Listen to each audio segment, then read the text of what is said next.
మద్యం కుంభకోణంలో పెద్ద చేప దొరికింది. విషయం ఏంటి అంటే గత ప్రభుత్వ హయాంలో ఈ మద్యంలో ఎంత అవినీతి జరిగింది ఏంటి అనే దానికంటే కూడా దాని యొక్క నాసిరకం వలన చాలామంది ప్రాణాలు కోల్పోయారు.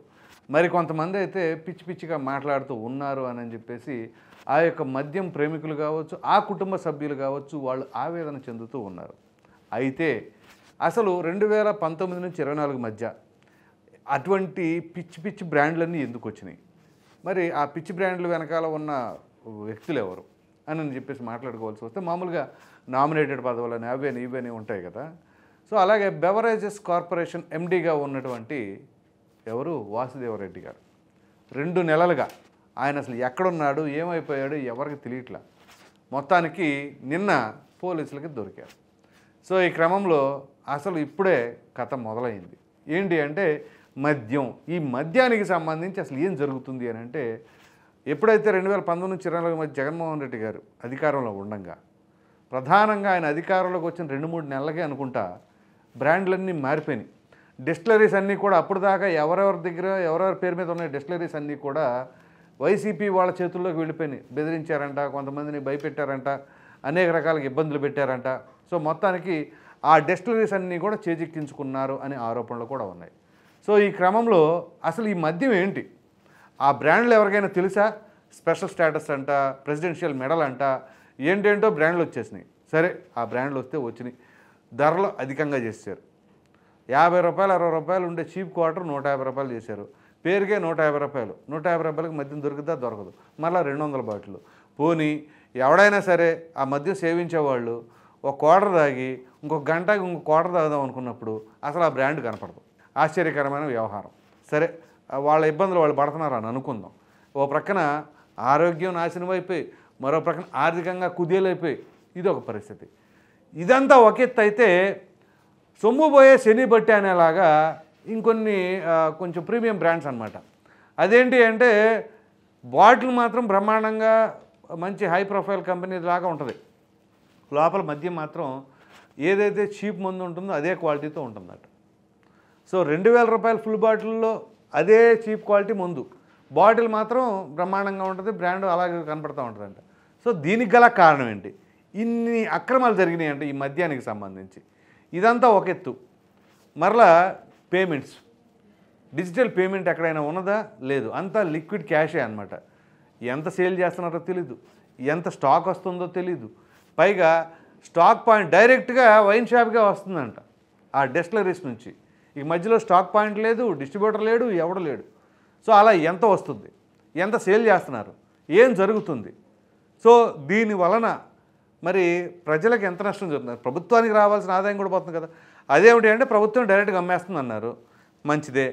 కానీ ఆ ఆదాయం ఏమవుతుంది? ఆదాయం ఎక్కువగా వస్తుంది కాబట్టి మద్యానికి సంబంధించి ఏ ప్రభుత్వం అయినా సరే దాని మీద ఆధారపడి ఉంటుంది ప్రధానంగా. అటువంటిది గత ప్రభుత్వం తీసుకున్న నిర్ణయం ఏంటి? డైరెక్ట్గా ప్రభుత్వం అమ్మేస్తుంది అన్నారు, కానీ ఆ క్యాష్ ఎటుపోతుంది? సో దీనికి సంబంధించి ఇందులో ఎక్కువ అవినీతి జరిగింది అని చెప్పేసి గత ప్రభుత్వం ఆరోపణలు కూడా ఎదుర్కొంటుంది. 40,000 కోట్ల పైమాట అనట. సో 40,000 కోట్ల పైమాట అంటే ఇక అర్థం చేసుకోండి ఏ రేంజ్లో జరిగిందో. పైగా ఈ మందుకు సంబంధించి అసలు ఎన్ని దుష్ఫలితాలు ఇస్తున్నాయని చెప్పేసి గత ప్రభుత్వ హయాంలోనే మరి బీజేపీ రాష్ట్ర అధ్యక్షులుగా ఉన్నటువంటి పురంధేశ్వరి గారు ఆ సమయంలో ఆ యొక్క లిక్కర్ని తీసుకెళ్ళి ఆ శాంపిల్స్ అన్నీ కూడా చెన్నై ల్యాబ్లో ఇచ్చి టెస్టులు చేయించి ఏ విధంగా ఉంది, ఎన్ని అనారోగ్య పాలైపోతున్నారు ఏంటి అని చెప్పేసి రిపోర్ట్తో సహా ఆవిడ తీసుకొచ్చి బయటపెట్టారు కదా. సో ఇప్పుడు వాటన్నిటికి సంబంధించిన అంశాలు ఖచ్చితంగా బయటకు రాబోతున్నాయి. సిఐడి పోలీసులు ఇప్పుడు ఈ వాసుదేవరెడ్డిని అదుపులో తీసుకున్నారు.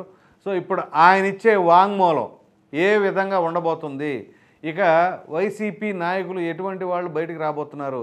ఎందుకంటే దీనికి సంబంధించిన వ్యవహారంలో పెద్దిరెడ్డి రామచంద్రారెడ్డి గారికి కొన్ని డిస్టిలరీస్ ఉన్నాయని చెప్పేసి అప్పట్లోనే వార్తా కథనాలు వచ్చినాయి.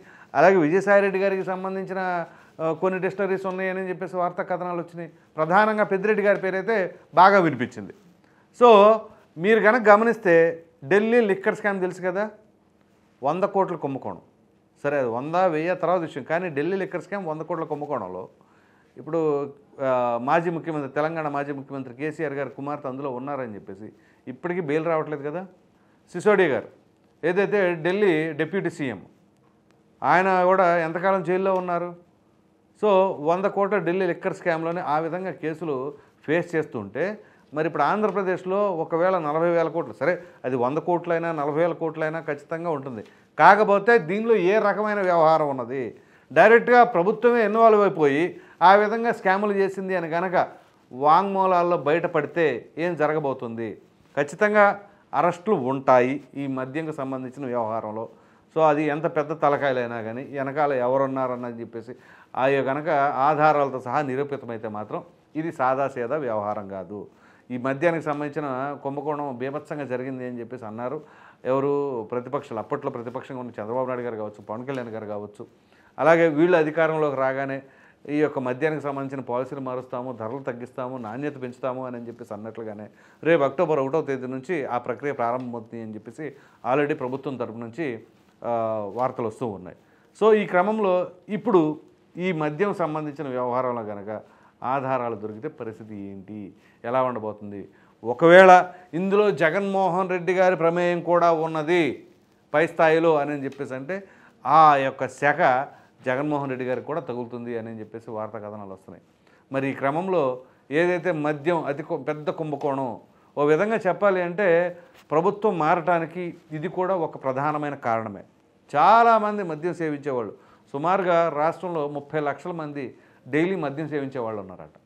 సో వాళ్ళందరికీ డైలీ తలనొప్పేగా, తాగకుండా ఉండలేరు, అది తాగితే పిచ్చెక్కుతుంది, ఈ టైప్ ఆఫ్ పరిస్థితి. నాకు తెలిసిన వాళ్ళే చాలామంది వాళ్ళ యొక్క బాధలను కూడా చెప్పుకున్నారంటే ఇక చూడండి అట్లా ఉంటుంది. చివరికి పక్క రాష్ట్రాల నుంచి మద్యం కొనుక్కోవచ్చుకోవాల్సింది అక్రమంగా. ఎందుకంత దౌర్భాగ్యం అంటే ఆంధ్రప్రదేశ్లో అట్లాంటి నాసి రకం మద్యం దొరుకుతుంది అని చెప్పేసి మామూలుగా తిడతాం కదా వాళ్ళు, అట్లాంటి పరిస్థితి. స్వయాన జగన్మోహన్ రెడ్డి గారి భక్తులు కూడా ఈ విషయంలో మాత్రం జగన్మోహన్ రెడ్డి గారిని ఉపేక్షించే పరిస్థితి లేదు అని చెప్పేసి అన్నారు. అంటే ఇక అది ఎంత చండాలమైన ముందు దొరుకుతుంది అనేది ఆంధ్రప్రదేశ్ అనగానే అందరూ చేతులు దండం పెట్టేస్తున్నారు. ఆంధ్రప్రదేశ్ వాళ్ళు అనగానే జాలిగా చూస్తున్నారంట. అదేంటి అంటే మీ దగ్గర ఏంటో రకరకాలు ఉంటాయి అంటగా, వెరైటీ ఉంటాయి అంటగా అని చెప్పేసి ఆ వెరైటీలు ఏందో, ఆ బూమ్ ఏందో. చివరికి ఎవరు డ్యాన్స్ మాస్టర్ రాకేష్ మాస్టర్ అనుకుంటా ఆయన ఎప్పుడు విజయనగరం ఇటు వెళ్ళి సమ్మర్లో అనుకుంటా, బహుశా ఆయన నాకు తెలిసి 2023 సమ్మర్లో అనుకుంటా ఆ బీర్లు అవన్నీ తాగి 16 బీర్లు తాగిన ఏదో వీడియో రిలీజ్ చేశాడు. అప్పుడు బూమ్ బూమ్ అన్నాడు. పాపం ఆయన కూడా కాలం చేయాల్సి వచ్చింది. సో దానికి కూడా ఈ మద్యమే కారణం అని చెప్పేసి అప్పట్లో వార్తలు వచ్చినాయి. సరే ఎంతవరకు జరిగింది ఏంటి అనేది అవన్నీ వేరే అంశాలు. కానీ ఆ విధంగా చాలామంది మద్యప్రియులు మాత్రం వాళ్ళకి అనారోగ్య పాలైపోయారు, ఆ కుటుంబ సభ్యులు ఆందోళన చెందుతూ ఉన్నారు అని చెప్పేసి అయితే వచ్చినాయి. సో దానివలన మరి ఓ పక్కన ఆర్థికంగాను, మరో ప్రక్కన శారీరకంగాను అన్ని విధాలా కూడా ప్రజలు చితికిపోయి ఉన్నారు. సరే ఇదంతా ఒక ఎత్తు అయితే ప్రభుత్వానికి, ఆ ప్రభుత్వ ఆదాయానికి గడ్డి కొట్టేశారు అని అంటే ఇక చూడండి, అర్థం చేసుకోండి. ఓ ప్రక్కన ఆర్థికంగా రాష్ట్రం ఏ పరిస్థితుల్లో ఉంది, మరో ప్రక్కన వచ్చే ఆదాయ వనరులను కూడా ఈ విధంగా ఎవరికి వాళ్ళు అధికారంలో ఉన్న వాళ్ళు వాళ్ళ యొక్క అకౌంట్లో వేసేసుకున్నారనుకోండి, ఇక రాష్ట్రానికి సంబంధం ఏమీ లేదు, రాష్ట్ర ప్రయోజనాలకు సంబంధం లేదు, రాష్ట్ర ప్రజలు కూడా అభివృద్ధి చెందడానికి అవకాశం లేదు. ఏ రకంగా చూసినా ఎవరికాళ్ళు దొరికినోడు దొరికినంత వరకు దోచుకున్నట్లుగా జరిగిపోయింది. సో మొత్తానికి ఇప్పుడు ఆ కుంభకోణం అంతా కూడా బయట పెట్టవలసిన బాధ్యత కూటమి ప్రభుత్వం పైన ఉన్నది. పైగా ఈ వాసుదేవరెడ్డి అనే వ్యక్తి, ఆయన బెవరేజెస్ కార్పొరేషన్ ఎండీగా చేసిన వ్యక్తి 2 నెలల నుంచి ఎందుకు పరారీలో ఉన్నారు? ఒకవేళ తప్పేమీ జరగలేదు అనుకుందాం, అటువంటిప్పుడు నార్మల్గానే ఉండొచ్చు కదా. 2 నెలల నుంచి తప్పించుకున్నాడు అంటే ఖచ్చితంగా అందులో కుంభకోణం లేకుండా ఉండదు. సో ఇటువంటి తరుణంలో ఇప్పుడు ఆయన పోలీసులు అదుపులో ఉన్నారు కాబట్టి ఎవరి పేర్లు బయటకు వస్తాయి, ఎప్పుడు బయటకు వస్తాయి అనేది మాత్రం చాలా ఆసక్తిగా ఎదురు చూస్తున్నారు. మరి చూద్దాం ఎప్పుడు ఎవరి పేర్లు వస్తాయని. ఈ వీడియో కనుక మీకు నచ్చినట్లు లైక్ చేయండి, షేర్ చేయండి. అదేవిధంగా మద్యం కుంభకోణంలో పెద్ద చేప దొరికింది, ఇంకా వెనకాల పెద్ద పెద్ద తిమింగలాలు కూడా ఉన్నాయి అన్న దానిపైన మీ విలువైన అభిప్రాయాన్ని కామెంట్ రూపంలో ఖచ్చితంగా తెలియజేయండి. మరిన్ని వీడియోస్ కోసం మన ఆదాన్ ఛానల్ని సబ్స్క్రైబ్ చేయడం మాత్రం మర్చిపోకండి. Thank you.